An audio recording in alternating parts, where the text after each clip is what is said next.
संस्कृतस्ते गंगा प्रवहति देवोऽपि संस्कृतं कथयति। बोले पादन्यासैः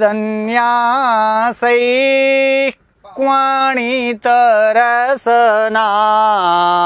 पादन्यासैः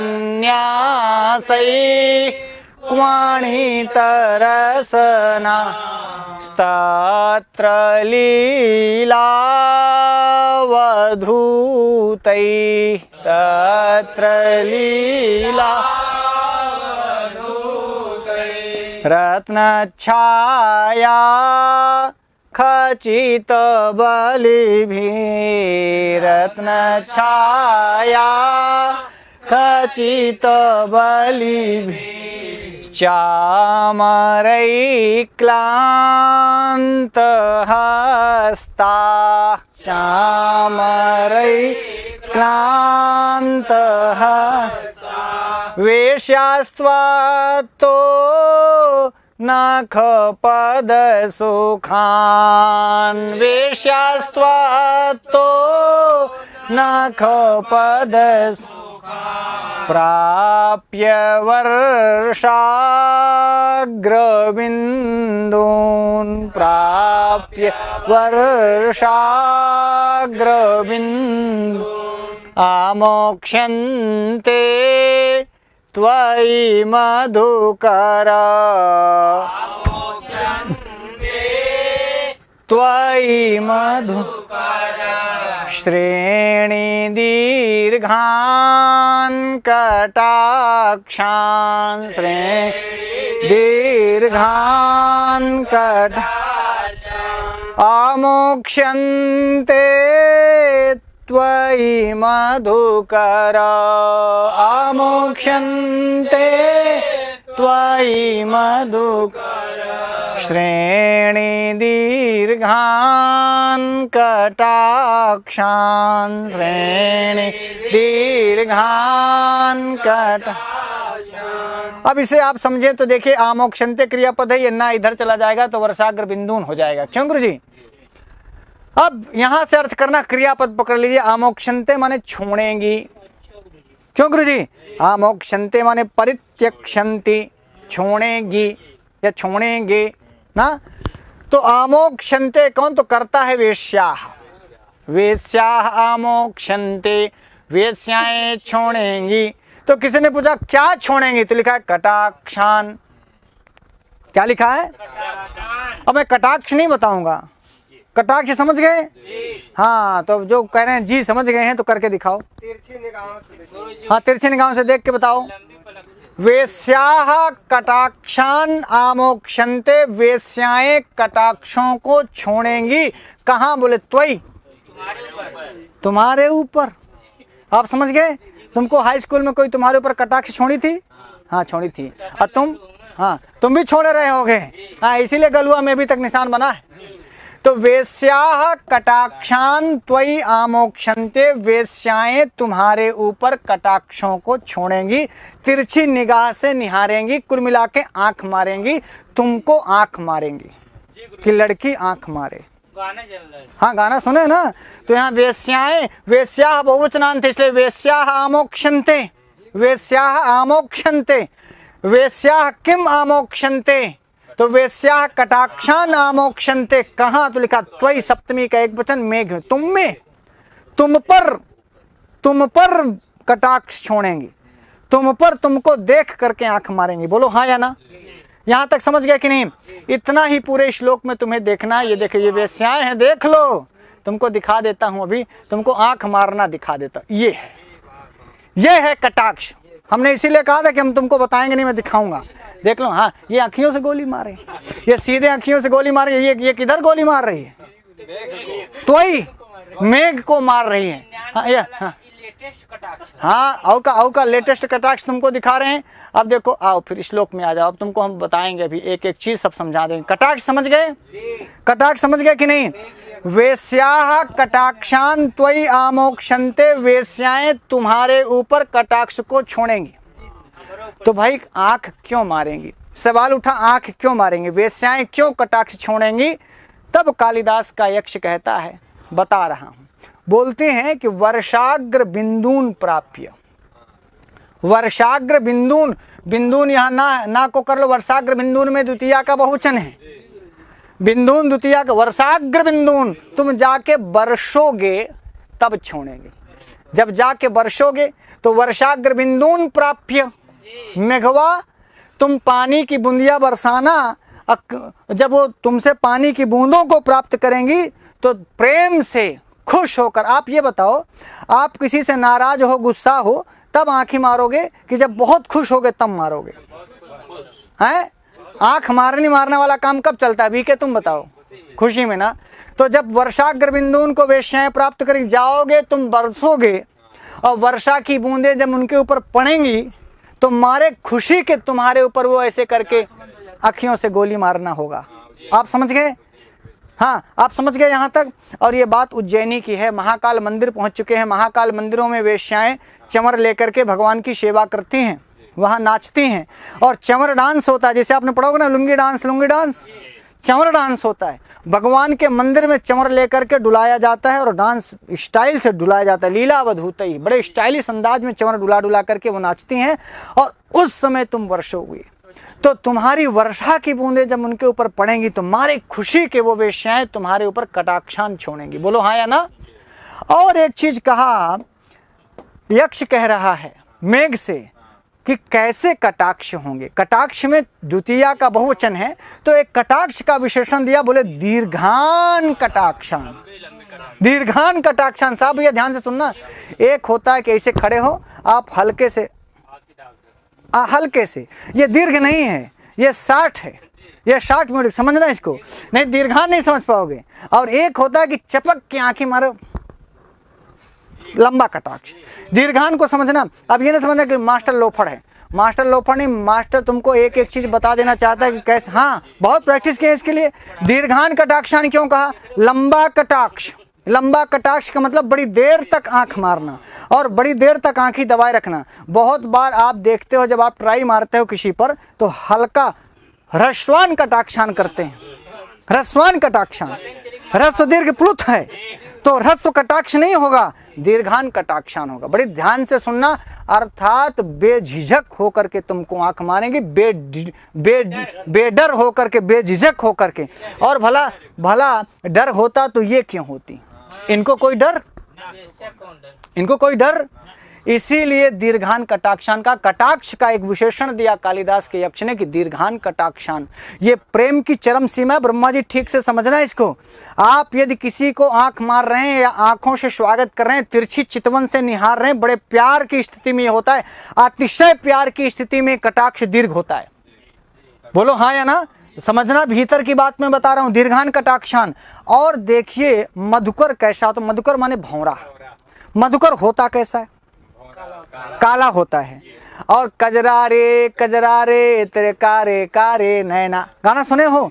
तो आप कालिदास हैं, यहीं से सब गाना चुरा लिए हैं। मैं कहता हूं ना कि अपना संस्कृत पढ़ना हम लोग छोड़ दिए तो लोग राइटर बन गए, लोग लेखक बन गए। देखो कजरारे नेत्रों की कल्पना कहां से आई? कजरारे नेत्रों की कल्पना आई मधुकर से। मधुकर होता है भौरा। इसीलिए आप देखिए काला ही, आंखों में काला काजल ही क्यों लगा? सफेद काजल लगा लो और एक बार आँखी में सफ़ेद सफ़ेद कीचड़ आता है, किचरियान आँखी देख लो और कजरान आँखी देख लो, दोनों की शोभा में जमीन आसमान का अंतर होगा। मैं आपको ठीक से बता रहा हूँ, आँखों में पीला कलर नहीं शोभा देगा, सफ़ेद कलर नहीं शोभा देगा, आँखों में शोभा देगा काला कलर। हाँ या ना बोलो? आँखों में शोभा देगा। इसीलिए मधुकर श्रेणी बताया। किसकी? मधुकर श्रेणी, अर्थात कजरारे कजरारे काले काले नेत्रों की पंक्तियां लंबी लंबी ऐसे कटाक्षों को छोड़ेंगी। मधुकर होता है भौरा, भौरों की पंक्ति के समान। श्रेणी माने पंक्ति, तो भौरों की पंक्ति के समान दीर्घ कटाक्ष होगा, मतलब कजरारे कजरारे नेत्रों के लंबे कटाक्ष होंगे। यह बात कहना है। आप समझ गए? आप समझ पा रहे हैं कि नहीं? यदि आप ये समझ जाए, देखिए उसकी आंखों में, वेश्याओं की आंखों में भौरा नहीं बैठ गया है, हाँ, मसखारा मसखारा ये तेरा है मसखारा। समझ रहे हैं तुम? बहुत गाना ना सुने हो।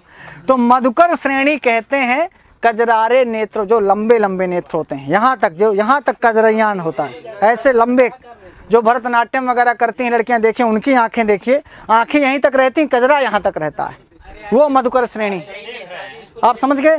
तो मधुकर श्रेणी दीर्घान ऐसे कटाक्षान को आमोक्षन्ते त्वयि माने तुम्हारे ऊपर, वेश्या माने वेश्याएं कब, लिखा है वर्षाग्र बिंदून प्राप्य, जब तुम वर्षा की अग्रबूंदों को, वर्षा की पहली पहली बूंदों को, वर्षा की प्रथम बूंदों को वर्षोगे तो उनको तुम्हारी वर्षाग्र बिंदून को प्राप्त करके, आप लेप प्रत्यांत प्राप्य माने प्राप्त करके, उनसे उनको मिलेगा नख पद सुख, नख पद सुख, सुखान प्राप्य, इतना पढ़ लो, सुखान प्राप्य, सुख प्राप्त करेंगे।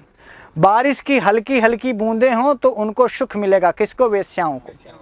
जब उनकी बूंदों से, ध्यान से समझना इसको, जब बारिश की बूंदों से वेश्याओं को सुख मिलेगा तब कटाक्ष छोड़ेंगी। राइट?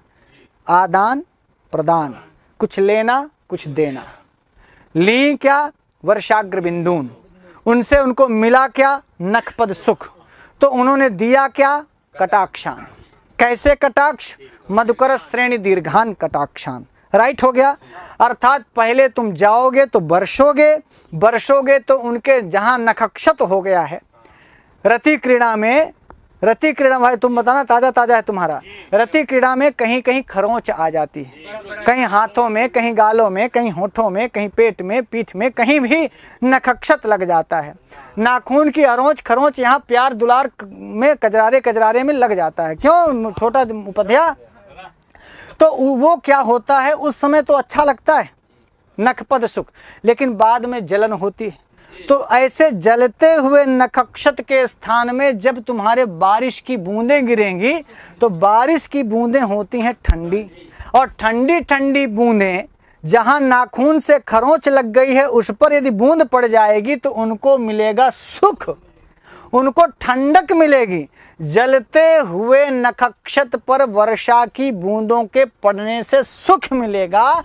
तो नख पद सुखान प्राप्य, नख पद सुखान पर, और ये नखपद सुखान में द्वितीया का बहुवचन है, वर्षाग्र बिंदून में द्वितीया का बहुवचन है। तो कहा वर्षाग्र बिंदून कीदृशम, कैसा है वर्षा का अग्रबिंदु से? तो बोले नखपद सुखान वर्षाग्र बिंदून प्राप्य, जो नखक्षत के स्थान पर सुख देने वाले वर्षा की बूंदें हैं, उन बूंदों को प्राप्त करके वेश्याएं तुम्हारे ऊपर भंवरों की पंक्ति के समान लंबे लंबे कटाक्षों को छोड़ेंगी।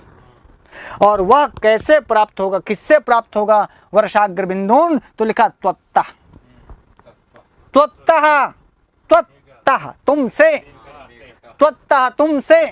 बोलिए हाँ, पंचम यंत्र रूप तहसील प्रत्यय लगा के त्वत् से तहसील लगा दिया। त्वत्तः, त्वत्तः माने तुमसे। तो त्वत्तः नखपद सुखान वर्षाग्र बिंदून प्राप्य, तुमसे नखक्षत के स्थान पर सुख देने वाले वर्षा की अग्रबूंदों को प्राप्त करके, वेश्या माने वेश्याएं, त्वयि माने तुम्हारे ऊपर, मधुकर श्रेणी दीर्घान भंवरों की पंक्ति के समान लंबे लंबे कटाक्षान यानी तिरछी चितवन को, कटाक्षों को आमोक्षन्ते छोड़ेंगी। और ये नामोक्षन्ते में ना इधर आ गया तो इधर आमोक्षन्ते बच गया।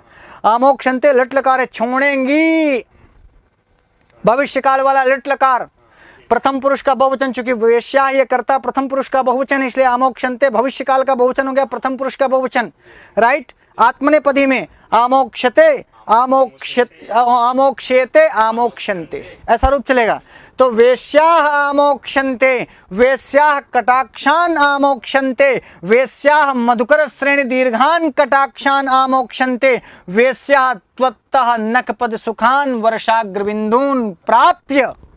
बोलो, त्वत्तः तुमसे नखपद सुख को वर्षाग्र बिंदून के द्वारा प्राप्त करके, त्वयि माने तुम्हारे ऊपर, मधुकर श्रेणी दीर्घान माने भंवरे की पंक्ति के समान लंबे लंबे कटाक्षान को आमोक्षन्ते छोड़ेंगी। इसलिए तुमको जाकर के उज्जैनी महाकाल मंदिर में हल्की हल्की बारिश करना है, ताकि वो हल्की बारिश की बूंदें वेश्याओं के नखक्षत पर पड़ें और उनको तुम्हारे वर्षाग्र बिंदुओं से सुख मिले। जब उनको सुख मिलेगा, ठंडक मिलेगी तुम्हारी बूंदों से, तो तुम्हारी ओर देखकर प्यार भरी निगाहों से देखेंगी, तिरछी कटाक्ष मारेंगी तुम्हारे ऊपर, और वो कटाक्ष हल्की फुल्की नहीं होगी, लंबी होंगी, दीर्घान कटाक्षान। ध्यान रखना, आप मेघदूत पढ़ रहे हैं, बोलो। और मेघदूत का जर्रा जर्रा आपके हृदय में घुसना चाहिए। एक ही श्लोक पढ़ो, लेकिन हमेशा के लिए पढ़ो, लाइफ टाइम वैलिडिटी के साथ, ताकि आपको हमेशा याद रहे। तब कहते हैं कालिदास कि वेश्यास्त्वा तो वेश्याएं तुमसे, वेश्यास्त्वा तो वेश्याएं तुमसे क्या प्राप्त करेंगे? नख पद सुखान प्राप्य वर्षाग्र बिंदु। पहले तुमसे कुछ उनको मिला, फिर तुमको मिलेगा। तो सिस्टम यही है भाई साहब, काव्य पढ़ो, कुछ समझो। दोगे नहीं तो पाओगे नहीं। यावत आदानम नास्ति तावत प्रदानम नास्ति। आदान प्रदान होना चाहिए, कुछ दो तो कुछ पाओ, कुछ दो तो कुछ। लोग लेना लेना चाहते हैं, ला ला ला। अरे ला के पहले ताथा दा का दा, पहले तबर गए ताथा दा, तब है यावा राला। तो लोग लाला लाला करते हैं, हमारा लाला है, हमारा लाला है, हमारा लाला है, और लाला सब ले लेता है, देता कुछ नहीं है। बोलो, इसीलिए हमारे यहाँ दा से दादा बना है, दा से दादा। तो दादा जो होता है वो बड़ा होता है, और दादा देता है, दादा। हाँ, जितने तुम्हारे लल्ला हैं, लल्ली हैं, ये सब लेते हैं। तो आदान तब प्रदान, आदान प्रदान। तो आप देखना, नखपद सुखान से, वर्षाग्र बिंदुन से नखपद सुखान प्राप्य, ये उसको मिला। वेश्याओं को नखपद सुख मिला, किससे मिला? मेघ से मिला, मेघ की वर्षा बूंदों से मिला। तो फिर वेश्याओं ने भी दिया, वेश्याओं ने भी उनको दिया। क्या दिया? कटाक्षा नामोक्षन्ते। और तोई तुमको कटाक्ष मार रही हैं। कैसे? मधुकर श्रेणी दीर्घान, ह्रस्वान कटाक्ष नहीं, लंबा सुख, लंबा कटाक्ष। और अब देखिए, जब वो कटाक्ष मार रही हैं तो वो प्रेम की अभिव्यक्ति है, वो वेश्याओं की प्रेमाभिव्यक्ति है। तो प्रेमाभिव्यक्ति से मेघवा को भी मिला सुख। मेघवा को भी क्या मिलेगा? सुख। छोटा उपदय में तुमसे पूछ रहा हूं, कोई आमोक्षा कटाक्षान आमोक्षन्ते, तो तुम गुस्साओगे कि प्रसन्न होगे? प्रसन्न होंगे। देखिए, ये बता दिया ना कि मेघवा क्या होगा। तो आप समझ गए, जब मधुकर श्रेणी दीर्घान कटाक्षान, तो फिर मेघ को भी क्या मिला? सुख। यहाँ तक समझ में आ गई। अब ऊपर की लाइनों में कुछ भी नहीं है, ऊपर की लाइनों में सिर्फ वेश्याएं कैसी हैं इसका विशेषण है। ऊपर की दो लाइनें में कैसी वेश्याएं हैं, वेश्याएं किस तरह की हैं? तो बोले क्लांत हस्ताहा वेश्याहा, जो जिनके हाथ थके हुए हैं। क्लांत माने थक गए हैं, तो थके हुए हाथों वाली वेश्याएं, थके हुए हाथों वाली वेश्याएं। क्लांत हस्ता प्रथमा का बहुवचन, वेश्या यहाँ भी प्रथमा का बहुवचन। थके हुए हाथों वाली वेश्याएं। तो किसी ने पूछा कि ए अक्षवा, काहे थक गए? उनका हाथ काहे थक गया भैया, हथवा में काली हैं? तो बोले रत्न छाया खचित बलि भी चामरई क्लांत हस्ता। तो चामरई क्लांत हस्ता, चमर डुला रही हैं इसलिए थक गई हैं। और नहीं, मैं आपको चमर तो नहीं दूंगा, मैं गांव में आपको ले चलूं तो गांव में आप पंखा तो बेना जैसा कहा था, बेना। तो बेना हाँकते हुए मैं तुमको कहूं कि अब लगातार 30 मिनट बेना रुकना नहीं चाहिए, तो आपका क्या थकेगा? हाथ थकेगा कि नहीं? देखिए, जब हम लोगों के यहाँ कोई आ जाता था अतिथि, तो हमारी अम्मा पिताजी कहते थे, ले लड़का आवा यहाँ आवा, ले बनवा हाँका। तो 4-6 बार तो नहीं हाँका, ओके बाद पूरा लागे पखौरा उखड़ जाए। तो लागे ये जो भी आया रहा हो, चाहे गुरु महाराज हो, मामा हो, केव आ जाए, फूफा हो, जीजा आ जाए। तो हम लोगों के यहाँ लाइट थी नहीं, ससुरा बेना हाँके, तो थोड़ी देर बाद हथवा थक जाए। इसलिए हम लोग क्लांत हस्ता समझते हैं, क्लांत हस्ता समझते हैं। बेनवा डुलाने में जब हाथ अपने को बेनवा हाँकना हो, तब वो थोड़ी देर में आदमी थक जाता है, फिर थोड़ी देर नहीं डुलाता, फिर थोड़ी देर में डुलाता है, फिर थोड़ी देर नहीं डुलाता है। क्यों? क्योंकि हाथ थक जाता है। तो चामरई क्लांत हस्ता ऐसी वेश्या। जो चमर डुलाने से, चमर को इधर उधर डुलाने से जो थक गई हैं हाथ, ऐसे हाथों वाली वेश्याएं। मैं आपको चमर दिखा देता हूँ, आपको समझ में आ जाएगा। देखिए आज हमारी टीम ने ऐसा, ये देखो ये बिनवा है और ये चमर है। तो ये चमर का डंडा है, ये चमर है, ऐसे ऐसे डुलाया जाता है। और ये हाथों में कंगन उंगन सब पहने, ये देखो बढ़िया क्या क्या बहुत सारा है। ये वेश्याओं का हाथ ढूंढ के लाया हूँ मैं, उज्जैनी से ढूंढ के लाया हूँ। ये पंखा है, बिनवा है और ये चमर है। अब आप इसको समझ लेना तो आपको इधर समझना आसान हो जाएगा। क्या यहाँ मैं आपको लाया हूँ रत्न छाया खचित बल्भी, रत्नों की छाया यानी कांति, और वो जो है पड़ रही है उसके बलि माने उसके दंड पर। तो जो चमर में दंड लगा है वो भी चांदी का है, और जो ये वेश्याएं हैं तो ये भी रत्न पहनी हैं, बहुत सारे रत्न पहने हैं, सोना है, चांदी है, हीरा है, जवाहरात है हाथों में। जो मैं आपको हाथ दिखाया तो उसकी कांति पड़ रही है, खचित पड़ रही है। कहाँ? बलि माने दंड पर। तो चमर कैसा है? चमर है जो रत्न छाया खचित बलिभी, तृतीया का बहुवचन, ऐसे चामरई, और ऐसे चमर से क्लांत हस्ता वेश्या। तो क्लांत हस्ता तो हो गया वेश्या का विशेषण, और चामरई का विशेषण है रत्न छाया खचित बलिभी। तो चामरई ही कीदृशई ही, तो रत्न छाया खचित बलिभी चामरई ही। और ऐसे चामरई ही माने चमर के द्वारा, तृतीया का बहुवचन, ऐसे चमर के द्वारा क्लांत हस्ता थक गई हैं। तो आप कहें कि चमर से काहे थक गई हैं, तो एक विशेषण और है, चमर चामरई ही क्लांत हस्ता। क्यों? चूंकि लीलावधूतई ही चामरई ही, लीलावधूतई ही चामरई ही। लीला पूर्वक, भाव विलास पूर्वक चमर को अवधूत कर रहे हैं। अवधूत माने हिलाना डुलाना, लीला पूर्वक हिलाना डुलाना। अच्छा, लीला शब्द का भी बहुत अर्थ है, बड़ा स्टाइलिश से लोग ऐसे ऐसे घुमाते हैं। आप देखे हैं लीलावधूतई ही, हाँ, कभी गंगा आरती आप देखेंगे तो देखिएगा कैसे कैसे घुमाते हैं, इस प्रकार से ऐसे चमर डुलाते हैं, ऐसे ऐसे, वो है लीलावधूतई। तो लीलावधूतई ही चामरई ही क्लांत हस्ता हवेश्याः। अब देखना, रत्न छाया खचित बलिभी लीलावधूतई ही चामरई ही क्लांत हस्ता हवेश्याः। लीला पूर्वक हिलाने डुलाने से ना, और रत्नों की छाया, जो कंगन में, जो अपने हाथों में कंगन पहनी है, सोने चांदी हीरे जवाहरात मणि माणिक इत्यादि का, इनकी छाया, इनकी कांति दंड पर पड़ रही है, चमर के दंडों पर। ऐसे चमरों के द्वारा लीला पूर्वक ऐसे चमरों को डुलाते डुलाते जिनके हाथ थक गए हैं, ऐसी वेश्याएं तुम्हारे ऊपर कटाक्ष छोड़ेंगी। राइट, यहाँ तक समझ गए? तो रत्न छाया खचित बलिभिः लीलावधूतैः चामरैः क्लांत हस्ता हवेश्याः। बोलो कहाँ? बोले तत्र, वहाँ उज्जैनी में महाकाल मंदिर में सायंकाल में, जहाँ मैं तुमको कहा था कि सायंकाल पहुँच करके तुम अपना आमंद्राणाम गर्जितानाम अविकलम फलम लप्स से, पीछे वाले श्लोक में, वहाँ की गर्जना से तुम संपूर्ण फल प्राप्त करोगे। तो महाकाल के मंदिर में सायंकाल पहुँचोगे, तत्र वहाँ। और वहाँ एक चीज और बताया, क्या? और कैसी वेश्याएं हैं? तो कहा पादन्यासै क्वाणित रसना, पादन्यासै क्वाणित रसना, ऐसी वेश्या, हाँ ऐसी वेश्या। पादन्यासै पैरों के रखने से। अब पैर कैसे रखेंगे भाई? चमर ली है तो मैंने आपको कहा ना, चमर डांस हो रहा है, चमर ऐसे हिला रही हैं, ऐसे ऐसे पैर रख रही हैं, चमर ऐसे हिला रही हैं, ऐसे ऐसे पैर रख रही हैं। तो पैरों के रखने से क्वणित माने बज रही, रसना माने करधनी, रसना माने तो बजती हुई करधनियों वाली वेश्याएं, बजती हुई करधनियों वाली वेश्याएं, ऐसी वेश्याएं तुम्हारे ऊपर कटाक्ष छोड़ेंगी।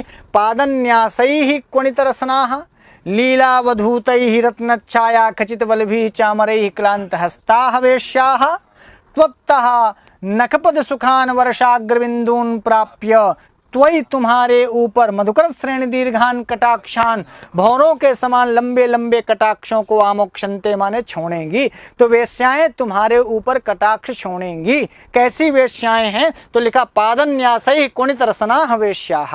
और कैसी वेश्याएं हैं? तो बोले रत्नच्छाया खचित बलिभिः लीलावधूतैः चामरैः क्लांत हस्ताः वेश्याः ना।